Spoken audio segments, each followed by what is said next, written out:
হচ্ছে রে? তোমাকে যদি না ঘর থেকে বের করতে পেরেছি, আমার নামও কামরাঙা না। কি হয়েছে কামরাঙা? এই তোমার মাকে এক্ষুনি ঘর থেকে বের করো। কেন, কি হয়েছে? কিছু হয়নি, তোমার মাকে এক্ষুনি ঘর থেকে বের করো। কি, মাকে বের করবো? তুই বেরিয়ে যা, যাও পুরি। কি, তুই তোর মার জন্য আমাকে তাড়িয়ে দিলি? আমাকে? তুই তোর মাকে নিয়ে থাক, আমি বাবার বাড়ি চলে যাচ্ছি। তুই আমাকে আর কোনোদিন আনতে যাবি না। হ্যাঁ, যা যা। আর বন্ধুরা, আপনারা যদি আমার মতো মাকে ভালোবেসে থাকেন তাহলে ভিডিওতে একটি লাইক করুন, আর বাবা মা দুইজনকে ভালোবেসে থাকলে একটি সাবস্ক্রাইব করুন, আর কমেন্টে বলে যান আপনি মুসলিম না হিন্দু।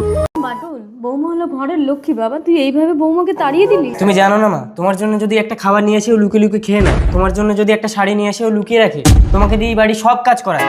থাক না বাবা, ও তো ছোট মানুষ, হয়তো আমার কপালে এটাই লেখা ছিল।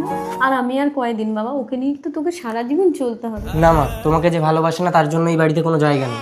তুই যদি বৌমাকে ফিরিয়ে না আনিস তাহলে তুই আমার মরা মুখ দেখবি। মা হ্যাঁ বাটুল। ঠিক আছে, তাহলে তুমিও আমার সাথে চলো মা। কামরাঙা, কি হয়েছে কামরাঙা? ওর মায়ের জন্য ও আমার গায়ে হাত তুলেছে। আমার জন্য খাবার আনলে ওর মায়ের জন্য আনে, আমার জন্য শাড়ি আনলে ওর মায়ের জন্য আনে। সারাদিন মা মা মা, এবার থাকুক মা নিয়ে। ভারী অন্যায়। ঠিক আছে